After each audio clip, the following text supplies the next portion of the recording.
तो मैं देवांश प्रजापति एक बार फिर से स्वागत करता हूं आपका अपने चैनल देवांश क्लासरूम में। तो हमने अपने लास्ट लेक्चर में सेल इंजरी के बारे में पढ़ा था कि सेल इंजरी क्या होती है, रिवर्सिबल सेल इंजरी क्या है और इरिवर्सिबल सेल इंजरी के बारे में हमने जाना था और उसको बहुत अच्छे से पढ़ लिया था। तो अब हम उसके आगे आने वाले जो टॉपिक है उसको जानेंगे कि सेल इंजरी होने के बाद जब सेल डेथ होती है तो उसके आगे क्या क्या प्रोसेस होती है उसके बारे में आज हम जानेंगे। तो उसमें से जो हमारा एक टॉपिक है वो है नेक्रोसिस। ठीक है, नेक्रोसिस के बारे में आज हम बहुत अच्छे से डिस्कस करेंगे कि नेक्रोसिस क्या होता है। तो हमने पढ़ लिया था कि सेल डेथ जो सेल इंजरी होती है वो किस तरीके से होती है। तो हमने पढ़ा था कि सेल इंजरी किसी केमिकल से हो सकती है, किसी फिजिकल एजेंट से हो सकती है, किसी ट्रामा से हो सकती है।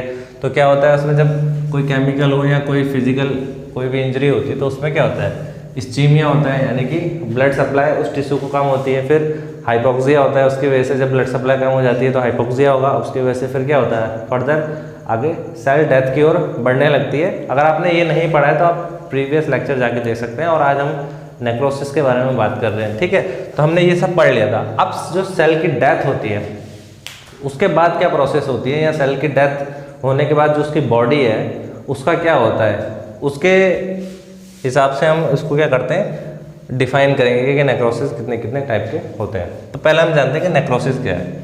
तो हमारा क्या है, सेल की क्या हो गई, डेथ हो गई। तो सेल डेथ दो प्रकार से हो सकती है, एक होता है नेक्रोसिस जो हम आज पढ़ेंगे और एक होता है एपोप्टोसिस।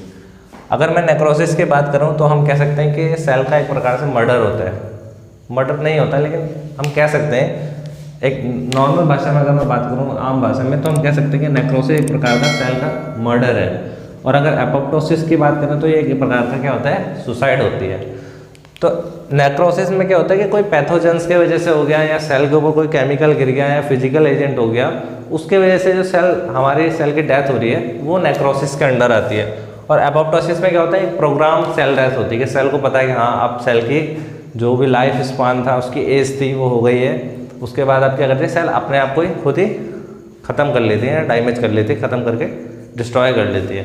लेकिन नेक्रोसिस में क्या होता है, किसी बाहर के कोई एजेंट की वजह से सेल की डेथ हुई होती है। तो इसे हम प्रकार से कह सकते हैं कि सेल का ज़बरदस्ती सेल को मारा गया है, मर्डर हुआ है सेल का, ये कह सकते हैं हम एक प्रकार से।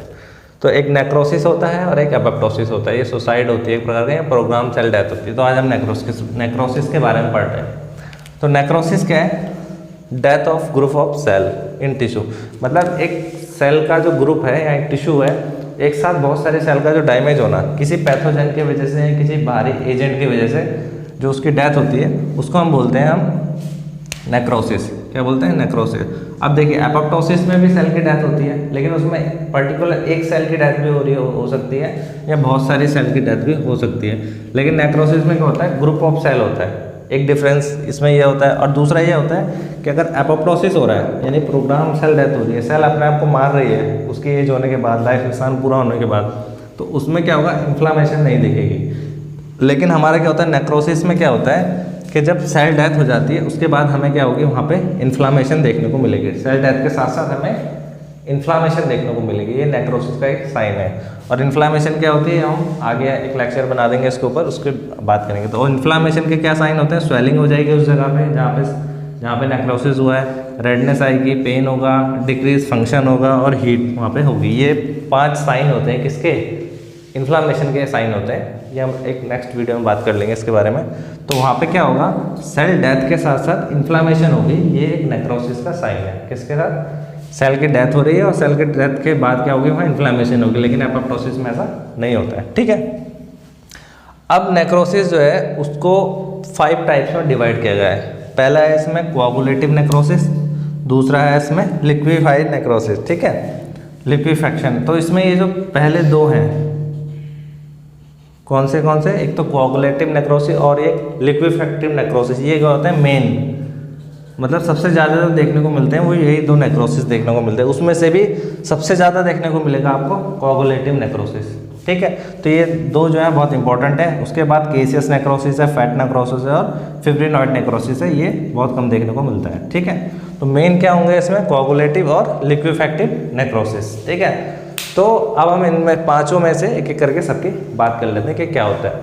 तो कोआगुलेटिव नेक्रोसिस, कोआगुलेटिव का मतलब क्या होता है, इसमें एक प्रकार से सेल का कोआगुलेशन का मतलब क्या होता है, थक्का बनना। एक प्रकार से सेल का क्या होगा, cell of group of cell है वो मर गए, उसका एक थक्का क्लॉट टाइप का बन जाता है इसमें। तो इसमें क्या होता है, जैसे कि ये हमारे सेल का ग्रुप है, अब यहाँ पे क्या होगा, ब्लड सप्लाई हो रही है, अब ब्लड यहाँ पे स्टीमिया होगा, ठीक है। स्टीमिया होने की वजह से क्या होगा, यहाँ की ब्लड सप्लाई कट हो गई, उसके वजह से यहाँ पे क्या होगा, O2 की कमी हो जाएगी सेल में। अब ये अगर बहुत ज़्यादा टाइम तक रहेगा, मैंने आपको सेल इंजरी में बताया था जैसे कि, तो जब ये बहुत ज़्यादा टाइम तक रहेगा तो सेल की डेथ होनी यहाँ पे स्टार्ट हो जाएगी। अब क्या होता है कि जो कोआगुलेटिव नेक्रोसिस है उसमें क्या होता है कि जो हमारी ये सेल है इसके अंदर का जो भी स्ट्रक्चर होता है, जो भी न्यूक्लियस होता है, माइटोकॉन्ड्रिया होती है, जो जितने भी स्ट्रक्चर होते हैं अंदर के, वो सब क्या होते हैं, डिजोल्व हो जाते हैं। क्या होंगे, डिजोल्व हो जाएंगे, लिक्विफाई हो जाते हैं सब, एक बार डिजोल्व हो जाएंगे। लेकिन इसका जो स्ट्रक्चर होता है सेल का, सेल की जो वॉल होती है वो नहीं टूटती, उसका जो स्ट्रक्चर है वो वैसे का वैसे ही बना रहेगा। किसमें, कोआगुलेटिव नेक्रोसिस में एक क्लॉट टाइप का बन जाता है उसमें। तो इसमें क्या होगा, सेल के अंदर का जो मटेरियल है वो सारा डिजोल्व हो जाएगा, लेकिन उसकी जो वॉल है, सेल की जो वॉल है वो पूरी बनी रहेगी, सारा मटेरियल जो उसी के अंदर जमा रहता है। किसके अंदर, सेल के अंदर। ये होगा हमारा कोआगुलेटिव नेक्रोसिस, ये इसका साइन होता है। अब अगर हम कोई ऑर्गन है उसमें अगर कोआगुलेटिव नेक्रोसिस हुआ है, तो अगर हम ग्रॉसली देखें तो हमें क्या देखने को मिलेगा उसमें। ग्रॉसली मतलब जैसे कि लीवर है, लीवर में नेक्रोसिस हुआ, कोआगुलेटिव नेक्रोसिस है, उसके अंदर हमने लीवर को निकाला और हम आंखों से देख रहे हैं बिना माइक्रोस्कोप के, तो हमें क्या देखने को मिलेगा। तो उसमें क्या देखने को मिलेगा, एक तो पेल होगा, वो पेल हो जाएगा थोड़ा सा, उसका कलर जो है येलोइश कलर का हो जाएगा, जैसे कि आप स्क्रीन में देख रहे हैं, मैं आपको दिखा देता हूँ। तो वो थोड़ा सा पेल हो जाएगा, उसमें स्वेलिंग हो जाएगी और वो बाद में श्रिंक हो जाएगा, थोड़ा सा सिकुड़ जाएगा। ये हमें ग्रॉसली देखने को मिलेगा, मतलब अगर हम डायरेक्ट आंखों से देखें उसको। फिर है हमारा माइक्रोस्कोपिक।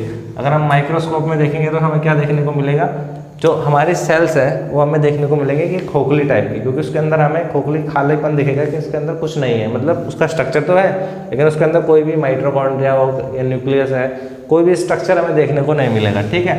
और दूसरा हमें मिलेगा इन्फ्लामेटरी सेल्स। इन्फ्लामेटरी सेल्स क्या होती हैं, हमारे WBC, क्योंकि वहाँ पे एक किसी भारी एजेंट के वजह से, फिजिकल एजेंट हो या केमिकल एजेंट हो, उसके वजह से वहाँ पे ट्रामा हुआ है, कुछ भी है, उसके वजह से क्या होता है, जैसे कोई भी फिजिकल एजेंट सेल पे आके डैमेज करेगा तो क्या होती है, इन्फ्लामेटरी सेल्स आती हैं, WBCs आती हैं, तो वहाँ पे WBC में हमको देखने को मिलेगी। जबकि अगर एपोप्टोसिस हो रहा है तो उसमें ऐसा नहीं होता, क्योंकि सेल खुद ही सेल डेथ हो रही होती है, तो उसमें WBC देखने को नहीं मिलेगी हमें। फिर है हमारा कि इसका एग्जाम्पल क्या है, एग्जाम्पल इसमें क्या है, जितने भी हमारे सॉलिड ऑर्गन है उसमें क्या होता है, कोआगुलेटिव नेक्रोसिस देखने को मिलती है। सॉलिड ऑर्गन जैसे कि हमारे लीवर में देखने को मिलेगा, आपको किडनी में मिलेगा, हार्ट में मिलेगा, स्प्लीन में मिलेगा। और मेनली हार्ट में जो मायोकार्डियल इन्फेक्शन होता है, पेशेंट आते हैं तो उसमें ज़्यादातर क्या होता है, जो हार्ट की जो सेल्स डैमेज होती है तो उसमें जो नेक्रोसिस देखने को मिलता है वो मिलता है हमें कोआगुलेटिव नेक्रोसिस। और इसका एक वो है कि हमने कहा कि सारे सॉलिड ऑर्गन, सिर्फ ब्रेन को छोड़ के, ब्रेन एक ऐसा ऑर्गन है जिसमें ये हमारा कोआगुलेटिव नेक्रोसिस नहीं होता और बल्कि वो एक सॉलिड ऑर्गन है, ठीक है। तो ब्रेन इसका एक एक्सेप्शन है इसमें, ठीक है। तो ये हमारे फीचर्स थे जो थे कोआगुलेटिव नेक्रोसिस में देखने को मिलते थे। क्लॉट टाइप का बन जाता है और सेल का स्ट्रक्चर मेंटेन रहता है इसमें, ठीक है। और ये इसमें फीचर्स आते हैं, मैंने आपको बता दिया, आपको आई होप समझ में आ गया होगा। फिर हम दूसरे की ओर बढ़ते हैं, फिर है लिक्विफैक्टिव नेक्रोसिस। लिक्विफैक्टिव से हमें पता लग रहा है कि ये हमारी जो सेल्स हैं डैमेज होने के बाद लिक्विफाइड हो जाती हैं, मतलब लिक्विड के रूप में चेंज हो रही है। तो इसमें क्या होगा, जैसे हमारी सेल है, ये सेल हमारी दिख रही है, फिर इसमें हमारा क्या हुआ, वही हाइपोक्सिया हुआ इसमें। उसके बाद क्या होता है, इसमें लाइसोसोमल जो एंजाइम होते हैं वो सिक्रेट होते हैं, हम कह सकते हैं कि जो हाइड्रोलिटिक एंजाइम्स होते हैं वो सिक्रेट होते हैं, और वो क्या करते हैं, अंदर का तो मटेरियल डैमेज हो गया, खत्म हो गया, वो वॉल को भी क्या करते हैं, पूरा डैमेज कर देते हैं। तो वॉल भी इसकी टूट जाती है, यानी कि पूरा स्ट्रक्चर डैमेज हो जाता है। और ये हमें अगर आप देखेंगे तो ऐसा दिखाई देगा जैसे कि लिक्विड बन गया, वहाँ पर लिक्विफाइड हो जाता है, पूरी सेल जो होती है लिक्विफाइड हो जाती हैं, ठीक है। यहाँ पे स्ट्रक्चर मेंटेन था, लिक्विफाइड अंदर का जो मटेरियल था वो लिक्विफाइड हो गया था, लेकिन यहाँ पे पूरा का पूरा वॉल सहित लिक्विफाइड हो जाता है। तो इसमें अगर हम ग्रॉसली देखें तो हमें क्या दिखेगा देखने में, अगर हम ऑर्गन निकाल के देखेंगे, क्योंकि वो लिक्विफाइड हो चुका है, ठीक है। तो लिक्विफाइड हो चुका है तो हमें सॉफ्ट दिखेगा, ठीक है। सॉफ्ट लिक्विफाइड हमें कैविटी देखने को मिलेगी, कैविटी देखने को मिलेगी, पानी भरी कोई थैली टाइप की, या सिस्ट बोल सकते हैं हम बोलते हैं ना किसी ऑर्गन में कि जी हाँ यहाँ पे सिस्ट बन गया है, किडनी के ऊपर सिस्ट बन गई, तो उसी टाइप का क्या होता है, वो पानी भरी हुई एक थैली टाइप की होती है, सिस्ट होती है, तो वो हमें देखने को मिलेगी ग्रॉसली, ठीक है। अब माइक्रोस्कोप में हम देखेंगे तो उसमें हमें क्या मिलेगा, हमें मिलेंगे इसमें सेल डेब्रिस, यानी कि सेल का जो कूड़ा करकट होता है, मतलब टूटा हुआ जो मटेरियल है, सब डैमेज हुआ जो पार्ट है वो दिखाई देगा हमें, जो सेल की डेब्रिस होती हैं। और उसके साथ साथ हमें देखने को मिलेगी, जो कि हर चीज़ में देखने को मिलेगी, वो है इन्फ्लामेटरी सेल, यानी कि हमारी WBC तो यहाँ जरूर होगी, ठीक है। फिर है हमारा आर्किटेक्चर, जो इसका आर्किटेक्चर है वो लॉस हो चुका है। यहाँ पे आर्किटेक्चर इसका पूरा का पूरा मेंटेन था और यहाँ पे हमारा लॉस हो गया। अगर क्वेश्चन आता है कि किस टाइप के नेक्रोसिस में सेल का जो आर्किटेक्चर है, जो भी उसका शेप है, वो डैमेज हो जाती है, तो वो किस में होती है, हमारी लिक्विफैक्टिव नेक्रोसिस में डैमेज हो जाती है। एग्जाम्पल है इसका ब्रेन, से ब्रेन में होता है हमारा लिक्विफैक्टिव नेक्रोसिस, से ब्रेन में देखने को मिलता है, ठीक है। यहाँ पे कोआगुलेटिव नेक्रोसिस नहीं होता, सिर्फ ब्रेन में लिक्विफैक्टिव नेक्रोसिस देखने को मिलेगा। फिर है हमारा तीसरा केसियस नेक्रोसिस, ठीक है। क्या नाम है इसका, केसियस नेक्रोसिस। अब इसका नाम केसियस नेक्रोसिस क्यों पड़ा, केसियस का मतलब होता है चीज़। जो साइंटिस्ट थे जब उन्होंने इसको देखा, लंग्स के अंदर ये मेनली पाया जाता है, तो जब उन्होंने देखा इसको तो ये उन्हें लगा कि जैसे कि कोई चीज़ हो, चीज़ होती है ना हमारी खाने वाली, तो चीज़ लाइक स्ट्रक्चर होता है, तो इसलिए उन्होंने नाम दिया केसियस नेक्रोसिस। केसियस का मतलब होता है चीज़, ठीक है। और ये जो केसियस नेक्रोसिस है, ये एक प्रकार का कॉम्बिनेशन होता है, कोआगुलेटिव नेक्रोसिस और लिक्विफैक्टिव नेक्रोसिस, मतलब दोनों ही के जो फीचर्स होते हैं वो मिले जुले दिखाई देंगे। क्योंकि चीज़ कैसी होती है, लिक्विड टाइप की भी होती है और हल्का सा क्लॉट टाइप का भी उसमें आपको देखोगे कि स्पॉन्जी भी होती है थोड़ा सा, जैसे कि देखा होगा ना आपने चीज़ को देखा होगा, तो लिक्विड टाइप का भी होता है उसमें, कुछ स्पॉन्जी टाइप का भी होगा उसमें, कोआगुलेटिव टाइप का भी होगा। तो ये कॉम्बिनेशन होता है, कोआगुलेटिव और लिक्विफैक्टिव नेक्रोसिस का एक कॉम्बिनेशन टाइप का होता है, ठीक है। और अगर आप कोई मेनली पूछे कि लिक्विफैक्टिव है या कोआगुलेटिव है, तो मेनली 70% से ज़्यादा ये कोआगुलेटिव होता है, ठीक है। क्योंकि लिक्विफैक्टिव कोई चीज़ अगर देखोगे तो लिक्विफैक्टिव इतना ज़्यादा नहीं होता जितना कोआगुलेटिव टाइप का वो होता है। और केसियस नेक्रोसिस जो देखने को मिलेगा आपको लंग्स में और मेनली ट्यूबरक्लोसिस में ये देखने को मिलता है। जैसे कि मैं स्क्रीन में दिखा देता हूँ आपको, इस टाइप का ये देखने को आपको मिलेगा। जैसे कि आप देख रहे होगे कि चीज़ लाइक स्ट्रक्चर है कोई, ये टीबी में देखने को मिलेगा। अगर क्वेश्चन आता है कि केसियस नेक्रोसिस कहाँ मिलेगा आपको, तो लंग्स में और ट्यूबरक्लोसिस में मिलेगा। और अगर हम ग्रॉसली ऑर्गन निकाल के देखें, लंग्स को निकाल के देखें, उसमें केसियस नेक्रोसिस है, तो कैसा दिखेगा, ड्राई चीज़ की तरह दिखेगा, जैसे कि कोई सूखा हुआ चीज़ हो और सॉफ्ट होगा और येलो और पेल होगा, थोड़ा सा पीले कलर का होगा और सॉफ्ट होगा, ये हमें ग्रॉसली दिखेगा। माइक्रोस्कोपी में अगर हम देखेंगे तो हमें ग्रैन्युलोमेटस इन्फ्लामेशन देखने को मिलेगी। मतलब ये एक प्रकार की इन्फ्लामेशन है, इसको हम जब ट्यूबरक्लोसिस पढ़ेंगे उसमें हम डिटेल में इसको पढ़ेंगे, ठीक है। तो ग्रैन्युलोमेटस इन्फ्लामेशन इसमें देखने को मिलेगी माइक्रोस्कोप में, और एग्जाम्पल इसका क्या है, ट्यूबरक्लोसिस है। इसके बाद हम बढ़ते हैं हमारा फैट नेक्रोसिस में। फैट नेक्रोसिस क्या होता है, जो कॉमनली देखने को मिलता है ऐसे ऑर्गन जिसमें बहुत ज़्यादा फैट पहले से ही उपस्थित होता है, जिसके अंदर फैट होता है, जैसे कि हमारी जो ब्रेस्ट हो गई या मिजेंट्री होती है। मिजेंट्री क्या होती है, हमारे जो इंटेस्टाइन को स्टमक में जो इंटेस्टाइन को हमारे उसको पकड़े रखती है, ताकि वो, आपने देखा होगा मिजेंट्री पड़ा होगा, तो जो इंटेस्टाइन के ऊपर जो चिपका रहता है ना, उसको संभाले रखती है कि वो इधर उधर ना जाए, मूव ना करे उसके स्ट्रक्चर को, तो वो मिजेंट्री होती है। तो मिजेंट्री और ब्रेस्ट हमारी जो होती है उसमें सबसे ज़्यादा क्या पाया जाता है, हमारा फैट होता है। तो जो फैट नेक्रोसिस है वो सबसे ज़्यादा किस में देखने को मिलेगा, मिजेंट्री में और हमारी ब्रेस्ट में देखने को मिलता है। अगर हम ऑर्गन को निकाल के देखें तो हमें ग्रॉसली क्या देखने को मिलेगा, चौकी वाइट अपीयरेंस इसमें मिलेगा, मतलब सफ़ेद कलर का, एकदम वाइट कलर का ये देखने को मिलेगा, क्योंकि फैट वाइट ही होता है इसमें, इस तरीके का हमें ग्रॉसली देगा। और माइक्रोस्कोपी में देखेंगे तो हम वाइट नेक्रोस टिश्यू दिखाई देंगे, सफ़ेद कलर के, वाइट कलर के नेक्रोस टिश्यू, मतलब डैमेज टिश्यू हमें देखने को मिलेंगे, और उसके साथ इन्फ्लामेटरी सेल हमारे WBC में देखने को मिलेगी। तो ये फीचर्स थे हमारे फैट नेक्रोसिस के, ठीक है। फिर है हमारा फिब्रिनॉइड नेक्रोसिस। फिब्रिनॉइड का मतलब होता है जो फिब्रिन फाइबर स्ट्रक्चर होते हैं ना, फाइबर लाइक स्ट्रक्चर होते हैं, उसको बोलते हैं हम फिब्रिनॉइड। फिब्रिनॉइड नेक्रोसिस मतलब ऐसा नेक्रोसिस जिसमें जो टिश्यू है वो फाइबरस या छोटे छोटे जो जैसे फिब्रिन होता है ना, आपने देखा होगा फिब्रिन फाइबर्स जो होते हैं उसके रूप में चेंज हो जाता है। तो ये मेनली देखने को किस में मिलेगा, हमारी जो आर्टरीज होती हैं उसमें देखने को मिलेगा। जैसे कि हमें वेस्कुलाइटिस हो जाता है, आइटिस का मतलब क्या होता है, कहीं पे भी इन्फ्लामेशन, तो हमारी जो वेसल्स हैं उसमें जब स्वेलिंग होती है तो उनका अगर हम टिश्यू को देखेंगे तो क्या होंगे, वो फिब्रिन लाइक स्ट्रक्चर दिखाई देगा, उसमें तार तार से धागे धागे टाइप के टिश्यू हमको दिखाई देंगे।